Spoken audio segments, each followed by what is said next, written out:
مستدرک حاکم میں اس روایت کو نقل کیا گیا ہے. وقال الحاکم صحیح، یہ حدیث صحیح ہے.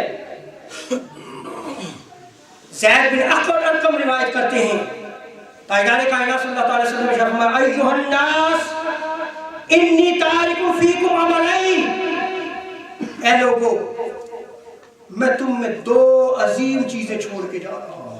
سبحان اللہ. دو عظیم امر چھوڑ کے جا رہا ہوں.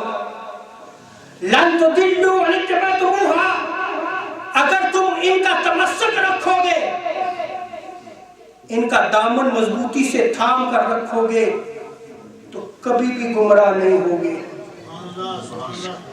ہما کتاب اللہ، اس میں سے ایک اللہ کی کتاب ہے، وَأَهْلُ بَيْتِ اطرتی، اور دوسری چیز میرے اہل بیت، میری آل اولاد، میری اطرت ہے. سبحان اللہ.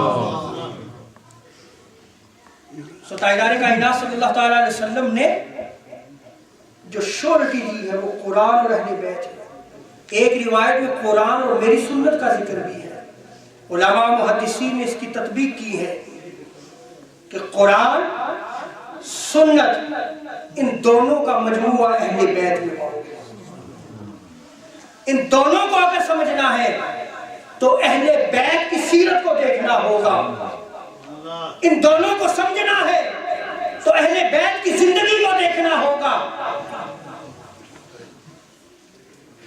تب قرآن و سنت کی صحیح سمجھ آئے گی. اور کون اہل بیت؟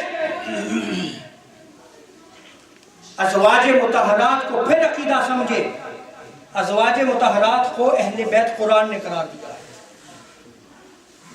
ازواج مطہرات کو کس نے اہل بیت قرار دیا ہے؟ قرآن نے.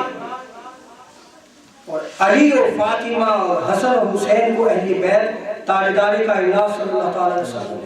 سبحان اللہ.